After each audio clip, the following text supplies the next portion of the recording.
നിയമസഭാ തെരഞ്ഞെടുപ്പ് അടുത്തെത്തി വരികയാണ്. എല്ലാ കണ്ണുകളും കോൺഗ്രസിലേക്ക് എന്ന് തന്നെ പറയേണ്ടി വരും. കാരണം മാധ്യമങ്ങൾ ഉണ്ടാക്കുന്ന ഊരാക്കുടുക്കുകൾക്ക് തലവെച്ചു കൊടുക്കാൻ കോൺഗ്രസ് നേതാക്കൾ തന്നെ തയ്യാറാകുമ്പോൾ എതിരാളികൾക്ക് പണി എളുപ്പമായി. പക്ഷേ നേതാക്കൾക്കെല്ലാം ഇപ്പോൾ മനസ്സിലായി വരുന്നുണ്ട് കാര്യങ്ങൾ. എങ്കിലും പാർട്ടി ജയിക്കണമെന്ന് ഒരിക്കലും ആഗ്രഹിക്കാത്ത ഒരു കൂട്ടം കോൺഗ്രസുകാരുടെ ജില്ലയായി തിരുവനന്തപുരം മാറിക്കഴിഞ്ഞു. 14 മണ്ഡലങ്ങളുള്ള ജില്ല, എല്ലാ സമര പരിപാടികൾക്കും സാക്ഷ്യം വഹിച്ചുകൊണ്ടിരിക്കുന്ന ഒരു ജില്ല, അതുകൊണ്ട് തന്നെ ഏറ്റവും കൂടുതൽ ഭരണവിരുദ്ധ വികാരം ഉണ്ടാകേണ്ടുന്ന ഒരു ജില്ല. പക്ഷേ ഈ നിമിഷം വരെ നന്നാവണമെന്ന് ഒരു നേതാവും ആഗ്രഹിച്ചു തുടങ്ങിയിട്ടില്ല തിരുവനന്തപുരത്ത് എന്നതാണ് സത്യം. DCC പ്രസിഡന്റായ പാലോട് രവി തന്നെ അതിന് നേതൃത്വം നൽകുകയാണ്. നിയമസഭയിൽ ഒറ്റ സീറ്റ് മാത്രമാണ് ഇപ്പോൾ കോൺഗ്രസിന്റെ കയ്യിലുള്ളത്, കോവളം M. വിൻസെന്റ്. ബാക്കിയെല്ലാം ഇടതുപക്ഷത്തിന്റെ കൈകളിൽ. അതിന് കാരണം കോൺഗ്രസ് ഇല്ലാഞ്ഞിട്ടല്ല, ഇഷ്ടപ്പെടാത്തവർ വന്നാൽ മറ്റ് നേതാക്കൾ തോൽപ്പിച്ചു വിടും. അതാണ് തിരുവനന്തപുരത്തെ ഒരു കളി. കേരളം ഏറ്റവും അധികം പ്രതീക്ഷയോടെ കാത്തിരുന്ന നേതാവായിരുന്നു KS ശബരിനാഥൻ. G. കാർത്തികേയൻ എന്ന രാഷ്ട്രീയ അതികായന്റെ മകൻ. ആ വിശ്വാസത്തിലാണ് അരുവിക്കര ഉപതെരഞ്ഞെടുപ്പിൽ തന്നെ വലിയ വിജയം നേടിയത്. എന്നാൽ ഇന്ന് ആ സീറ്റിൽ മത്സരിക്കാൻ തന്നെ ശബരിനാഥൻ ഭയപ്പെടുകയാണ്. സ്റ്റീഫൻ എന്ന അറിയപ്പെടാത്ത സ്ഥാനാർത്ഥിയോട് തോറ്റത് എങ്ങനെയെന്ന് നമുക്കറിയാം. തോൽക്കാനുള്ള വഴി തേടുകയും തോൽപ്പിക്കാനുള്ള ശ്രമം നടക്കുകയും ഒക്കെ ചെയ്യുന്നത് കോൺഗ്രസ് പാർട്ടിക്കുള്ളിൽ നിന്ന് തന്നെയാണ്. അതുകൊണ്ട് തന്നെ ഒരു മണ്ഡലവും കോൺഗ്രസിന് പ്രവചിക്കാൻ കഴിയാത്തതും വിശ്വാസമില്ലാത്തതുമായി മാറിയിരിക്കുകയാണ് തിരുവനന്തപുരം ജില്ലയിൽ. ആകെയുള്ള കോവളത്തെ വിൻസെന്റിനെയെങ്കിലും തോൽപ്പിക്കാതിരുന്നാൽ മതിയായിരുന്നു എന്നാണ് ഇപ്പോൾ ഒരു പ്രാർത്ഥന. അത് ലക്ഷ്യം വെച്ച് തന്നെ BJPയിൽ മത്സരിച്ച സുരേഷ് ജനതാദളിലേക്ക് മാറിയിട്ടുമുണ്ട്. അതായത് കോവളത്തിനൊപ്പം കോൺഗ്രസിന് ജയിക്കാൻ കഴിയുന്ന 4ഓ 5ഓ സീറ്റുകൾ വേറെയുമുണ്ട് തിരുവനന്തപുരത്ത്.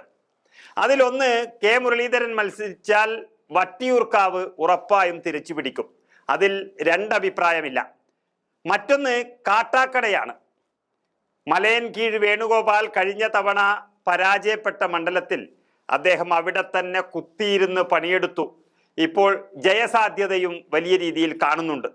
പക്ഷേ ആ സീറ്റിൽ കണ്ണും വെച്ച് കാത്തിരിക്കുന്ന ഒരു പ്രമുഖ നേതാവ് വേറെയുമുണ്ട്, മുൻ സ്പീക്കർ N. ശക്തൻ നാടാർ. അദ്ദേഹം ആ സീറ്റ് മോഹിച്ചിട്ടുണ്ടെങ്കിൽ അത് കൊടുത്തോളണം, അല്ലെങ്കിൽ മലയൻകീഴും ജയിക്കില്ല. അങ്ങനെ ഒരു അവസ്ഥയാണ് അവിടെ ഉള്ളത്. അതാണ് ജയിക്കാൻ സാധ്യതയുള്ള മണ്ഡലങ്ങളുടെ ഒരു ഏകദേശ അവസ്ഥ. മറ്റൊന്ന് തിരുവനന്തപുരം നഗരമാണ്. മുൻമന്ത്രി VS ശിവകുമാർ സ്ഥിരമായി ജയിച്ചുകൊണ്ടിരിക്കുന്ന ആ മണ്ഡലത്തിൽ ആന്റണി രാജുവിനെതിരെ കഴിഞ്ഞ തവണ തോറ്റെങ്കിലും ഇത്തവണ ജയിക്കുമെന്നൊരു പ്രതീക്ഷയാണ് ശിവകുമാറിനുള്ളത്. അതിനുള്ള പോംവഴികളും ഐഡിയകളൊക്കെ അദ്ദേഹത്തിന്റെ കയ്യിലുണ്ട്. ആന്റണി രാജുവിനും പിണറായി ഭരണത്തിനും എതിരെയുള്ള ഒരു ഭരണവിരുദ്ധ വികാരം ശിവകുമാറിനെ രക്ഷിക്കുകയും ചെയ്യും എന്ന് വിശ്വസിക്കുന്നു. മറ്റൊരു മണ്ഡലം നെയ്യാറ്റിൻകരയാണ്.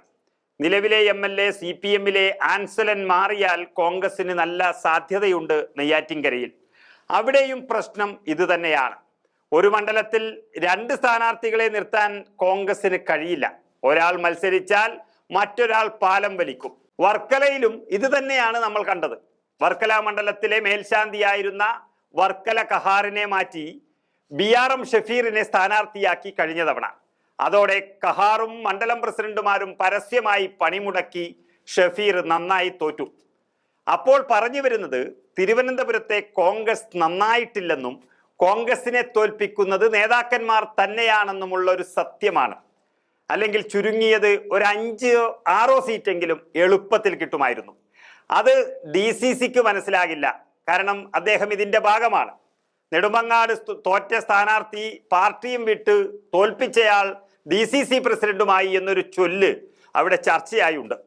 ഏതായാലും KPCCയോ അല്ലെങ്കിൽ AICCയോ നേരിട്ട് മനസ്സിലാക്കി ഇവരെയെല്ലാം പൂട്ടിയിട്ടില്ല എങ്കിൽ തിരുവനന്തപുരം കോൺഗ്രസിന്റെ ശവപ്പറമ്പാകും ഇക്കുറിയും എന്നതിൽ ഒരു സംശയവും വേണ്ട.